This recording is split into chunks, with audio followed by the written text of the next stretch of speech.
Hello everyone दोस्तों, मैं अरुण शर्मा। आप देख रहे हैं द सोच। दोस्तों, इस वीडियो में बात करने वाले हैं अरविंद केजरीवाल की पार्टी के बारे में कि अरविंद केजरीवाल तो जेल की हवा खा रहे हैं, पर उनकी मैदान में उनकी घरवाली ने चुनावी बिगुल फूंक दिया है और जनता में मैदान में उतर आई है। दोस्तों, अगर आप चैनल पहली बार हैं, जुड़ सकते हैं, सारी वीडियो को देखिए। दोस्तों, बात करते हैं अरविंद केजरीवाल के बारे में कि उनकी सजा का तो कुछ अभी तक क्लियर नहीं हो रहा है कि उनकी सजा बढ़ेगी या घटेगी, क्या प्रावधान है। पर उनकी देखा जाए तो जगह से सुनीता केजरीवाल मैदान में कूद चुकी हैं और उन्होंने चुनावी बिगुल फूंक दिया है और जनता में उन्होंने इस बार अपना समर्थन पाने के लिए बहुत सारे भावुक बयान दे दिए हैं कि अगर जनता में केजरीवाल की सुनीता केजरीवाल को अगर जनता का जन समर्थन मिल जाता है तो हो सकता है कि बीजेपी का दोबारा से दिल्ली में बंटाधार हो जाए।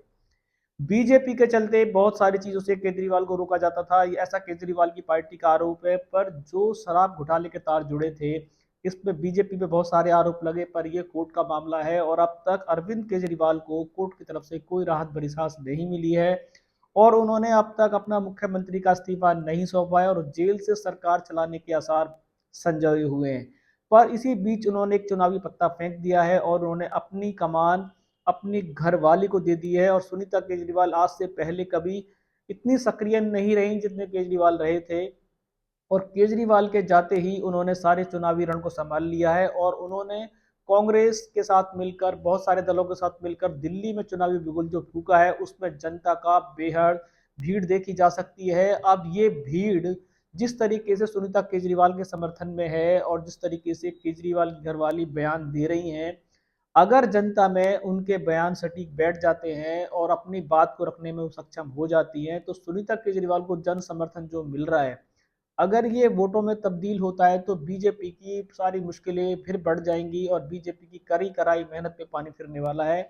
ऐसा चुनावी समीकरण बदल सकता है। और पर बीजेपी इस पे हमलावर है, वो कहती है चोरों की पार्टी के मुखिया का कोई साथ नहीं देगा। शराब के घोटालों के तार अरविंद केजरीवाल से जुड़े हुए हैं और वो बाहर नहीं आएंगे और दिल्ली में राष्ट्रपति शासन लगेगा। उनका ऐसी अपनी कहानियां चल रही हैं। अब ये कहानियां कितनी सटीक बैठेंगी ये समय बताएगा। फिलहाल अरविंद केजरीवाल की जहां उनकी पार्टियों के कुछ नेता छोड़ के नजर आए, पर उनकी केजरीवाल की घरवाली ने जिस तरीके के मैदान में अपना दम दिखाया है और जिस तरीके से भीड़ जुटाने में वो कामयाब रही है, अगर ये भीड़ दोबारा से केजरीवाल की पार्टी को ला जाती है तो शायद बीजेपी हर बार की तरह दिल्ली में फिर झुंझुना बजाते रह जाएगी। ऐसा कुछ देखने को मिल रहा है। सुनीता केजरीवाल वैसे तो कभी राजनीति में सक्रिय नहीं रही, केजरीवाल ने रणनीति को संभाला हुआ था, पर अभी उन्होंने आपके नेताओं को अपनी तरीका दे देखा जाए तो समर्थन में ले लिया है। अभी कोई आपका नेता केजरीवाल के खिलाफ खड़ा नहीं हुआ है और उन्होंने सुनीता केजरीवाल को समर्थन देना उचित समझा है। कल दिल्ली में उन्होंने जो रैलियां की और चुनाव के लिए बिगुल फूका है उसमें तो काफी दमखम दिखा रहा है कि सुनीता केजरीवाल भले ही राजनीति से अनुभव एक्सपीरियंस उनके पास ना हो, पर जो वो जनता के सामने अरविंद केजरीवाल के लिए भावुक बयान दे रही हैं, जनता उससे जुड़ सकती है और वो साफ कहती हैं कि ये सारी करी कराई बदमाशी बीजेपी पार्टी की है।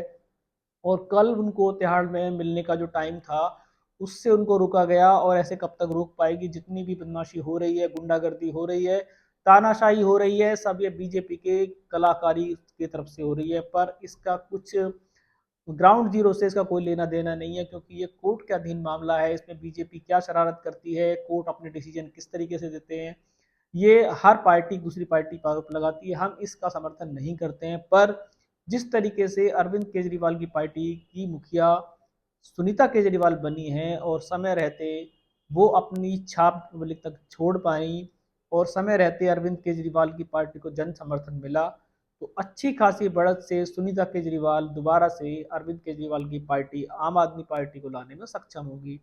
फिलहाल अरविंद केजरीवाल जेल से सरकार चलाने के सपने देख रहे हैं। उनकी सीटें कितनी आएंगी कुछ नहीं कहा जा सकता और दिल्ली में राष्ट्रपति शासन लगेगा ऐसा बीजेपी धारणा बना चुकी है और सुनीता केजरीवाल इस मेहनत पे आगे रंग लाना चाहती हैं। उनकी मेहनत किस तरीके से आगे रंग लाएगी इस पे काफी सारा मंथन है। इस चुनावी विश्लेषण पे हमने पूरी नजर बनाई हुई है। कोई नया अपडेट मिलेगा समय से पहले बताएंगे। अगर आप चैनल पहली बार जुड़ सकते हैं आगामी सभी वीडियो को देखने। दोस्तों, मैं अरुण शर्मा मिलूंगा नई सोच के साथ। अपना ध्यान रखें। नमस्कार।